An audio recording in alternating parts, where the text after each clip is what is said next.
Hello again, everyone, and thanks for watching. And to my new subscribers, thanks for subscribing. Much appreciated. In this video, I'd like to talk a little bit about the possibility, if not the probability, but the possibility of South Korea inviting the United States military to leave. Just pack your bags and go. To be honest, I haven't given it a lot of thought, this happening. I haven't given it an in-depth study of any kind. It's just a sense I get. It's just a feeling that South Korea is working towards a point where it's just going to disinvite the Americans.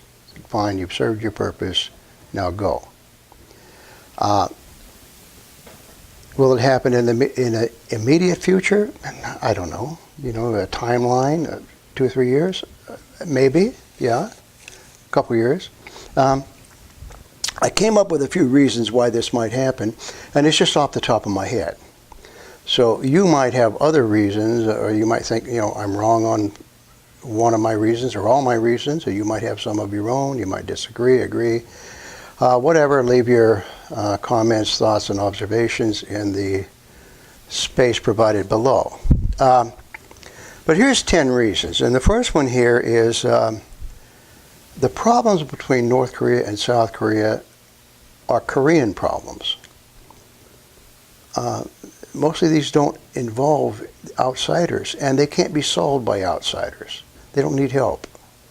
You know, Koreans and North-South Korea don't need to go to a marriage counselor. They just need to patch things up. And I think they will at some point. I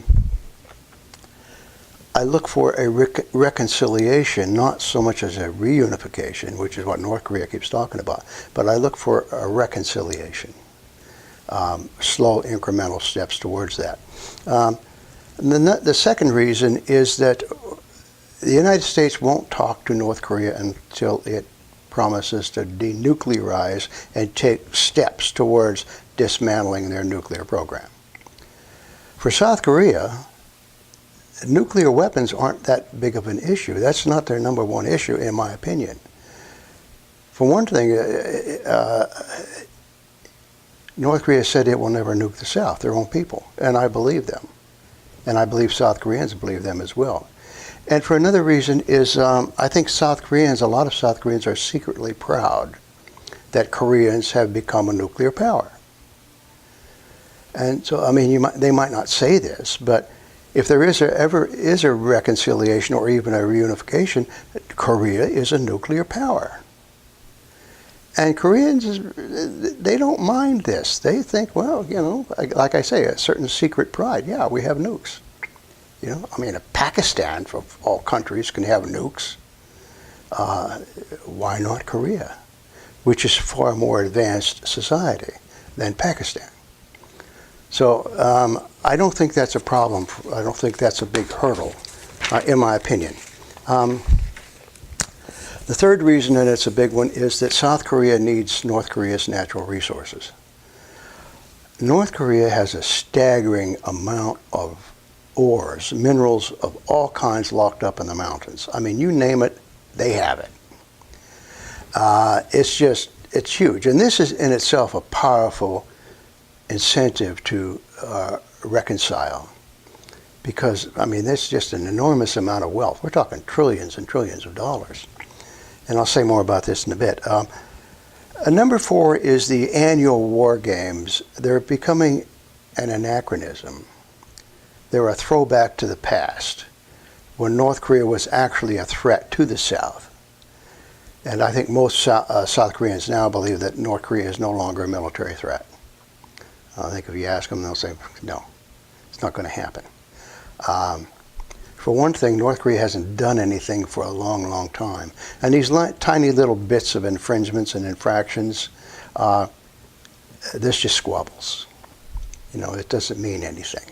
It's just people, hotheads, a few hotheads losing their temper on both sides. Words are exchanged, insults are hurled. But again, it's if I might use a silly analogy, it's a husband and wife getting into a fight, and the wife throwing crockery. Okay. At the end of the evening, they patch it up, and they both go to bed. So it's a family squabble, a feud. So the war games are basically an idea of the United States. They keep running these things every spring. And they say, well, the United States says, well, we run these war games for defensive purposes. Defensive purposes, or, just to be ready in case North Korea tries something. Horsepucky. That's just a bullshit excuse. The United States runs the war games every spring in the hopes that North Korea will do something stupid, will overreact. And then the United States will pounce. They'll have an excuse to attack North Korea. And so every spring, these these stupid war games start up, and at some point South Korea is going to say, wait a minute, let's don't do this anymore. I mean, they're already making noise about that. And plus, South Korea mobilizing 300,000 troops plus all the hardware, I mean, that's an expensive proposition. That costs a lot of money. And that money could be better spent elsewhere. It's like Kim Jong-un with the mass games. Why are we doing this? Why are we out there flipping cards like a bunch of chimpanzees when we could be working and increasing the food supply? So that's where we're headed on that. So I think the war games, at some point, South Korea is going to say, and that may be the first step to getting rid of the United States, to say, look, we're not going to do these war games anymore. It's just stupid. Forget about it. Number 5, and this, I may be a little off base here, but reconciliation can help solve some of South Korea's domestic problems.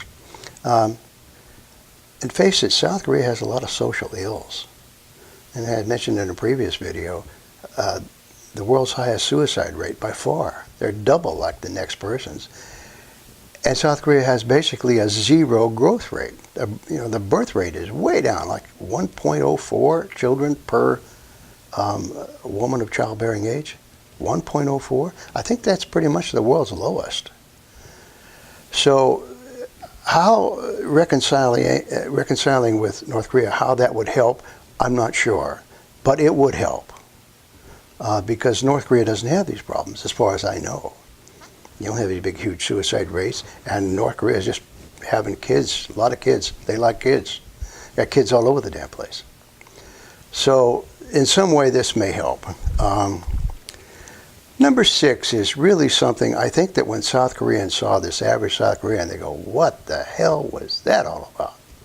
When Mike Pence was rude to Kim Yo-jong, the sister of the Supreme Leader of North Korea, Kim Jong-un. Mike Pence was just, he wouldn't even look at her. And not only that, but Mike Pence, on his way to the Olympic Games, he stopped off in Japan and picked up Prime Minister Abe and brought him to the games and had him sit beside him. And for the average South Korean, you go, what is Abe? I mean, trust me, South Koreans, Koreans in general, do not like Japanese. They probably dislike Japanese way, way more than they dislike Americans or anybody else. The Japanese, just for what they did during the period of colonization, there's really, I mean, it really rubs them raw. You'll still see in North Korean literature. I have something here from, just copied off from Rodong Sinmun. I don't know where it's at now, but well, here it is somewhere. Oh yeah, the Korean people. This is in Rodong Sinmun from an editorial just I think yesterday, and here's a paragraph from it. The Korean people were more miserable than a dog in the house of death under the medieval military rule by the Japanese imperialists. Their pent-up grudge and wrath erupted as a nationwide anti-Japanese resistance on March 1st, 1919. And I'm going to do a video on the March 1st uprising. But even here, the Japanese, more miserable than a dog in the house of death. So here's Pence sitting by Abe. who has never apologized for what the Japanese did during the war and all that stuff, and the colonization. He's arrogant. So Pence shows up with him, then won't even smile or look at Kim Yo-jong. Meanwhile, President Moon Jae-in was very gracious to Kim Yo-jong. He smiled, he shook her hand. He treated her warmly, like a friend. And see, there's that division where the South Korean people see this and they go, America is not our friend. They're not trying to help things, make things better. They're trying to make things worse. Okay? And that may be the whole thing of it. At what point do you look and say, America, how are you trying to make things better between North Korea and South Korea rather than exacerbate the situation? You're pouring salt on the wound, when we need a Band-Aid over here. And number 7, letting the U.S. move the THAAD missile batteries into South Korea was a monster mistake. Now, this was done in the previous South Korean administration, but a THAAD is an acronym for Terminal High Altitude Area Defense Missile Battery System. And most everyone agrees that THAAD would be ineffectual against any side of North Korean missiles. It wouldn't be able to take much out. It might take one particular kind in a certain trajectory, but anything that's low flying or anything that goes straight up and comes straight down, THAAD is powerless to defend against that. What happened is when they moved THAAD in, these THAAD missile batteries, the Chinese went nuts, because the radar is powerful enough to peer across Chinese border. And that's what infuriated the Chinese. And they asked the Koreans, why'd you let this happen? And so China, the Chinese government, punished South Korea severely. I mean, tourism dropped off, a lot of trade stopped, and South Korea lost billions and billions and billions of dollars for letting the U.S. put these missile batteries in there. Eventually, China and South Korea patched it up, but it was really something that just infuriated the Chinese, because why are you letting these batteries in there? It's the same thing as when the Soviets moved missiles into Cuba back in 1960, or whenever it was. The U.S. went crazy. You got missiles in Cuba 90 miles off the coast of Florida. Can't have that. And that's China's reaction, exactly. Why are you moving these missiles in so close to the Chinese border? Because it's not for defending against Korea, because these things wouldn't be doing a very good job of that. It's for spying on us. So I think that's just one more thing that the South Koreans are. And South Korea, number 8, South Korea blames the U.S. for pushing North Korea to develop nukes. If America had acted in a better way towards North Korea, even though they were communist, North Korea might not have felt the need to take all that money from domestic programs and invest it into nukes, because nukes are expensive. It's a lot of money, and which is why the U.S. is so desperate and trying to get North Korea to give up its nukes, which is not going to happen. And I just gave you a quote here, forcing North Korea to become more warlike, which is what the United States has done. Here's just one example from Senator Lindsey Graham, who, in my opinion, is certifiably insane. He's like a lot of these crazy United States senators. These people are nuts. I swear.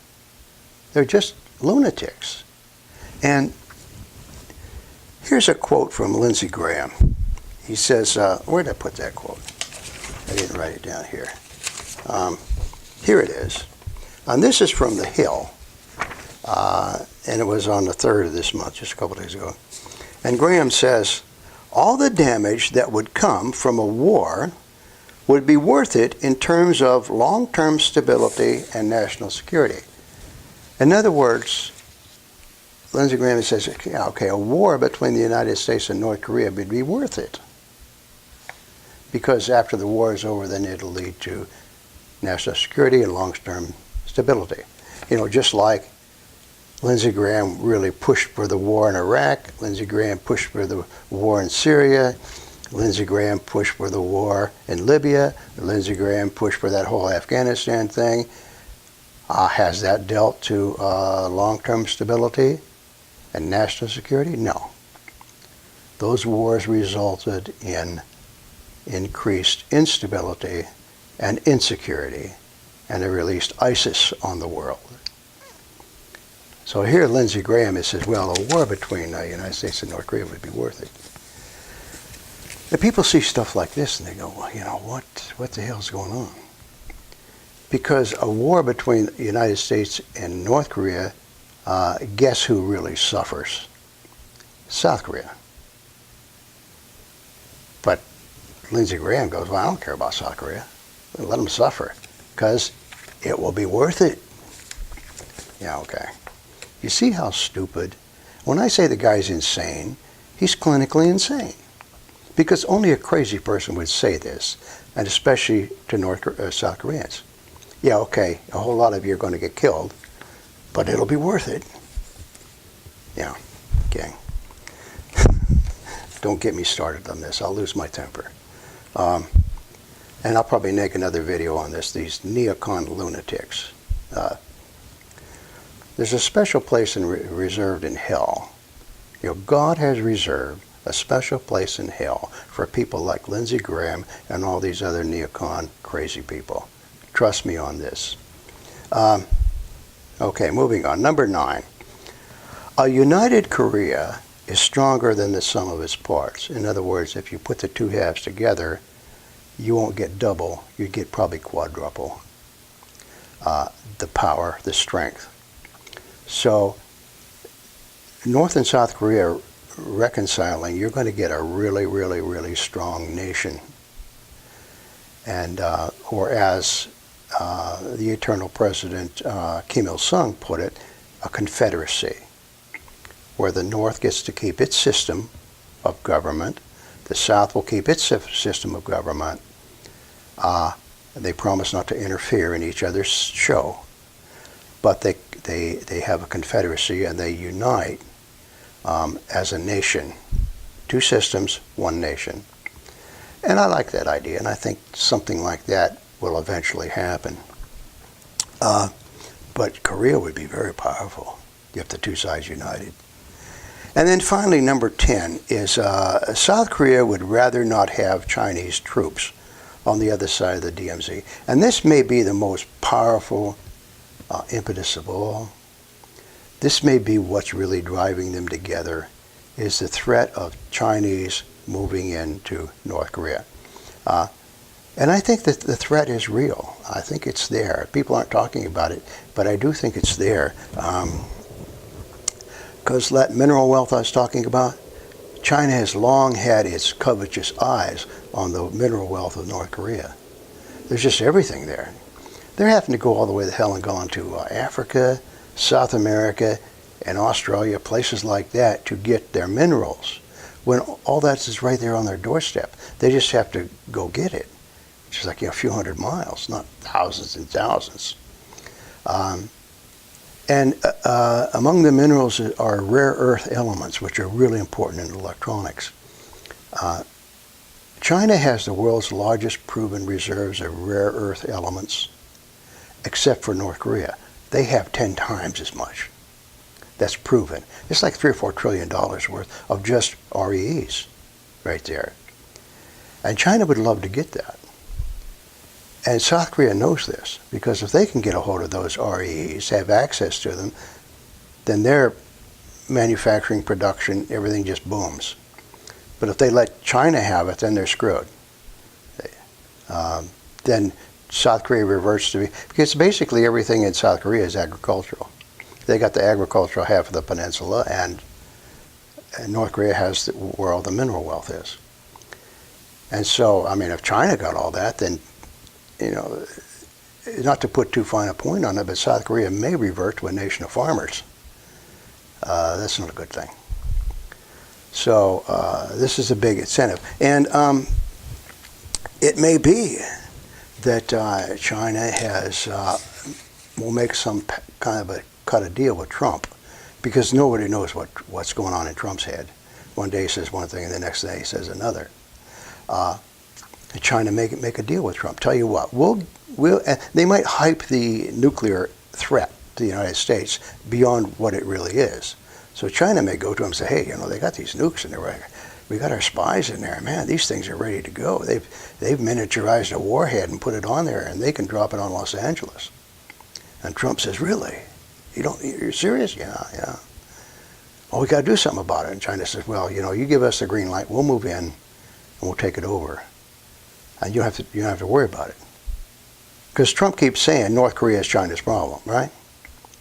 So at some point, China might say, okay, fine, we'll just move in, take over, get rid of Kim Jong-un, and now the whole part of North Korea is ours. We'll colonize it like they once did back in the 1800s.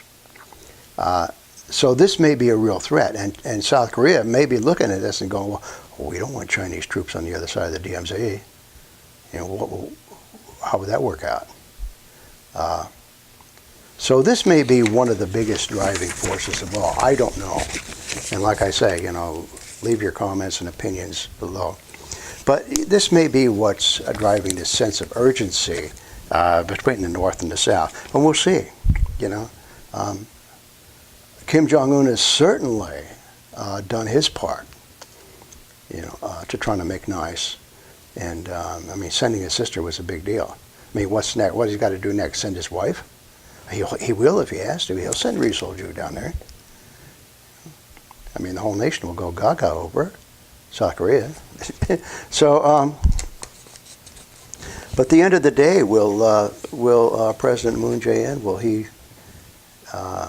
defy Washington? Because Washington won't let any of this happen. Washington still wants to go to war with North Korea. And does Moon Jae-in have the courage? Does he have the nads to go ahead and push this and invite the United States to leave the peninsula? I don't know. We'll see. But the more I see about Moon Jae-in, the more I like the guy. I think he comes off as being a nice, affable, decent fellow, but I think he's a pretty tough guy. I think underneath it, he can be pretty tough. At least I hope so. So anyway, I'll leave it at there, and again, tell me what you think. And as always, thanks for watching, and thanks for subscribing, and I'll see you in the next video.